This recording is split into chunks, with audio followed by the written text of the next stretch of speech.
Look, one of the great threats in front of us is to make sure technology does not overwhelm us.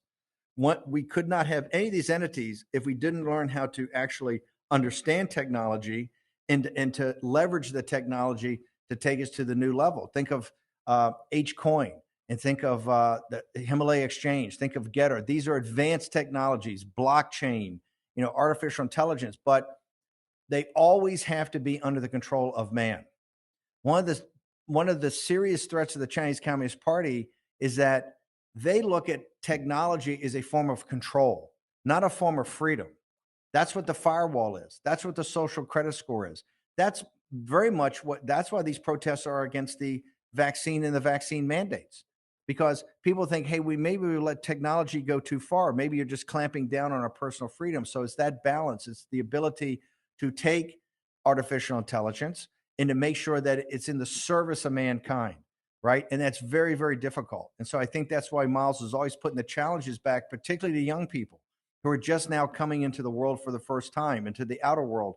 Think it through yourself. Here's a puzzle. You've got to be able to do it yourself.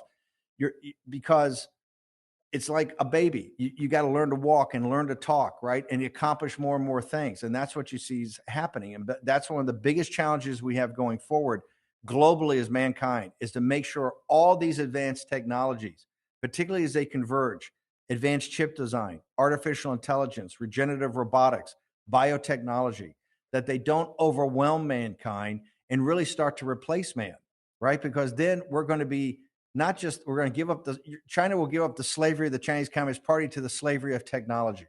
And that can't happen. Every person is made in the image and likeness of God, right? And it's incumbent upon man as God's representative to make sure that man not just creates technology, but controls technology and make sure that technology doesn't control us. It's one of the greatest challenges we have, right? So that's why I think that we're making huge progress. And you see these institutions stood up, but we always have to be on watch every day that the technology that we're using doesn't overwhelm us and doesn't control us, and particularly that we don't do what the Chinese Communist Party is doing, which is their purpose is to use technology to control people and to extract value from human beings to themselves. And that's why I think the big challenge with the new federal state and everything we're doing in your generation, right? And you're going to face it, particularly you young Chinese are in your 20s. If you look at 10, 20, 30, 40 years from now, of the scope of technology has going to increase, the biggest challenge you're going to have is how to incorporate technology to increase people's freedom, to increase prosperity, and not let these devolve into tools of war or tools of control. And if you look at what the Chinese Communist Party's done in China, their principal way of controlling people is through technology, whether it's the firewall, social credit scores, all of it. And now the CCP virus.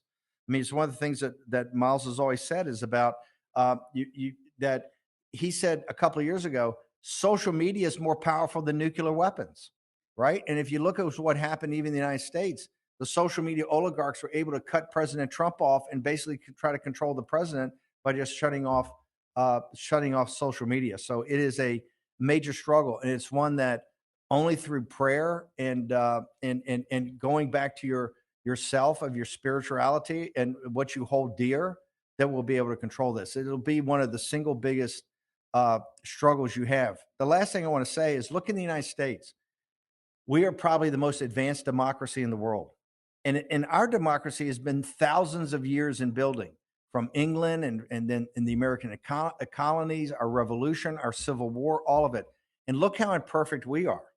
I mean, we're at each other's throats now about stolen elections and what happened with these machines and the technology and all of it, right?